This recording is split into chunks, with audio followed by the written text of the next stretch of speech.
Moi boas, son Aitana Alcalde e vou comezar o meu comentario arredor do relato A garda longa ao sol do libro Vento ferido de Carlos Casares. Vou comezar cunha lectura do relato a comentar.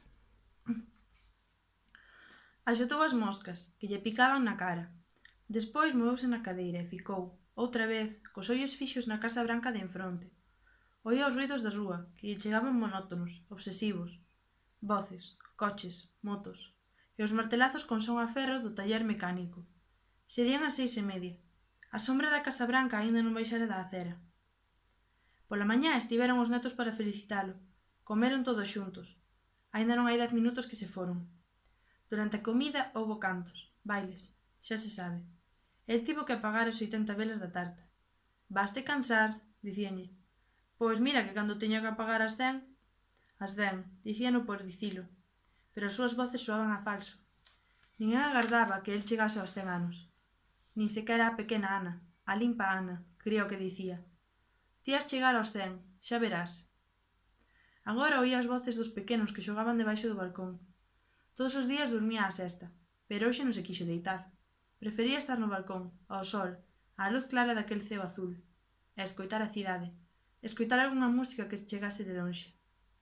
Cando vivía ela, sentaban xuntos e falaban da xente que pasaba, xente descoñecida, e pasaban as tardes, as longas tardes do verán. Ela morreu hai 2 anos, apareceu morta na cama, unha mañá de maio. A verdade, sentiu a morte dela, pero lembraba con certa ledicia aqueles días, o entrar e saír da xente que lle estreitaba a man e que lle dicía aquelas palabras, sempre as mesmas.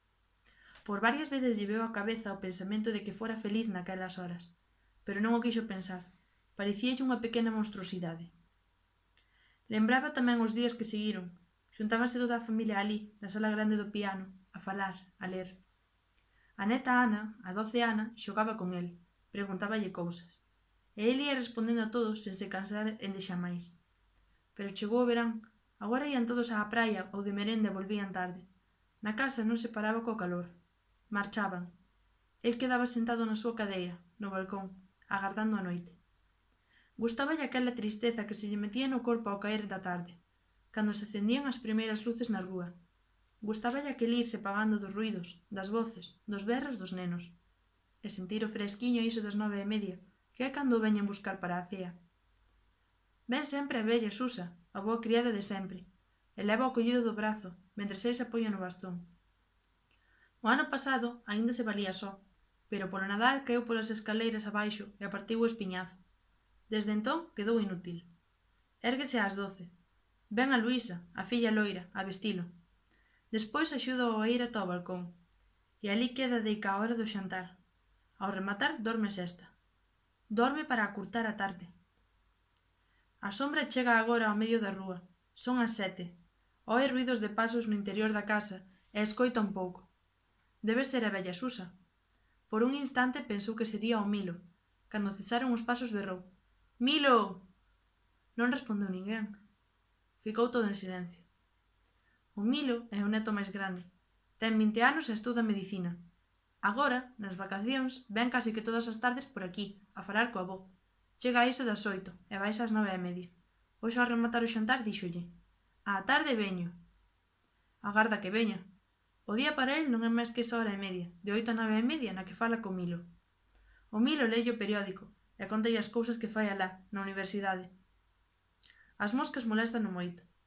Ás veces pon o pano na cabeza para tornalas, pero enfádase a Luísa. Ti que o ven desde a casa de enfronte e que non está ben. Pero hai días en que estes bichos se fan insoportables, pican como agullas. Pasa unha moto e fai moito ruído. Queda soindo durante un bo anaco de tempo. Vese no aire o resplandor da soldadura autóxena, do taller mecánico, e oes o chisporroteo. Uns rapaces pasan debaixo do balcón tocando unha armónica. Escoítase dentro da casa unha porta que se abre. É a porta da habitación de Luísa. Despois oense uns pasos polo tránsito, e outra porta que se abre e que se pecha por dentro con pasador. É a porta do cuarto de baño. Estarase peiteando Luísa.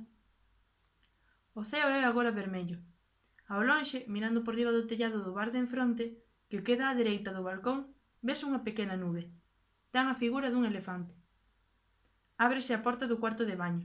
Os pasos da Luísa vanche achegando ao balcón. Vou buscar o Ramiro. Imos á baile do club.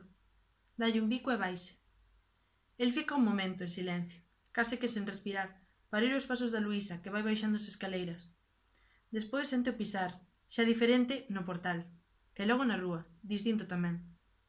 Desde que se foi a Luísa, cada vez que oe pasos na acera, debaixo do balcón, el pensa se será Milo. Escoita un instante. Pasan de longo. Non é. Os do taller mecánico corren á porta. É a hora de pechar. Pouco a pouco van pechando todos os comercios.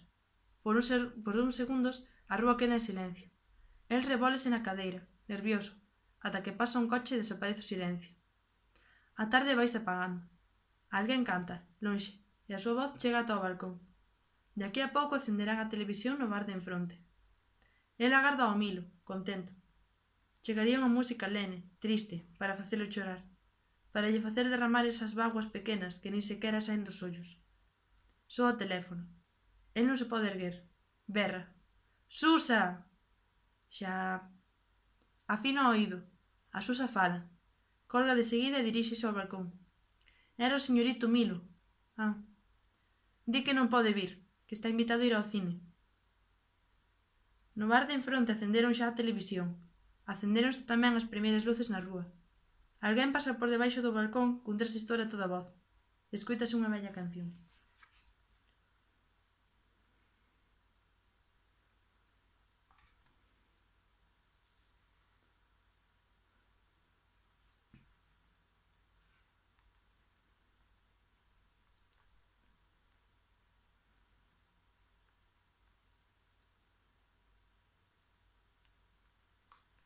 Ben, vou comezar falando do autor deste relato, que é Carlos Casares. É o escritor premiado este ano no Día das Letras Galegas. Foi un escritor moi importante nos anos 60, en toda a súa carreira. Foi escritor e tamén tivo vinculacións ca política do seu tempo, co Partido Galeguista, e tiña moitas amistades galeguistas, por eso se dou un pouco a coñecer por isto, máis polos seus libros. Vento ferido foi a súa primeira obra, publicada no 1967, en pleno franquismo.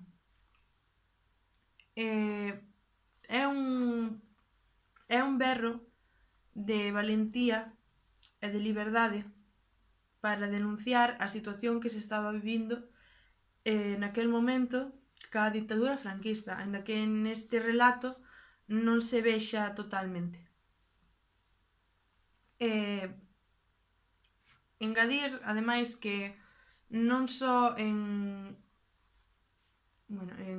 Galicia,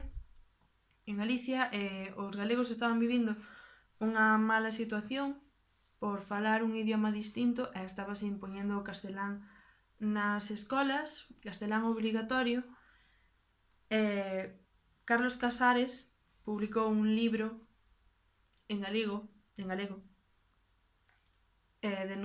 denunciando en varios dos seus relatos a ditadura franquista, que non coincidía para nada coa súa ideoloxía e que o reflexa varias veces.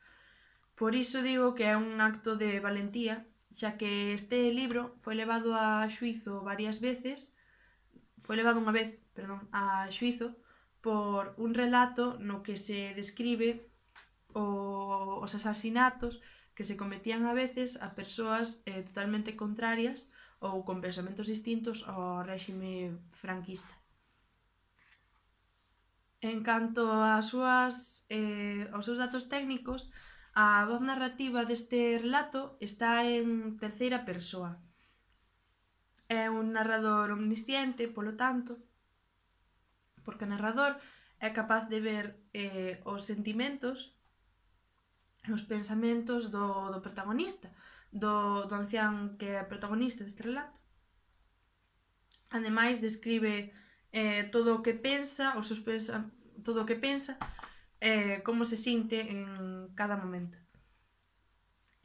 O espazo desenvólvese nunha casa, un espazo moi reducido porque o protagonista non pode valerse por si mesmo. O tempo tamén é bastante reducido porque a acción desenvolvese toda nun día, aínda que si remonta a escenas do pasado, como por exemplo a morte da muller, fai 2 anos antes dos feitos relatados, a rutina de cada día, dende que pasa eso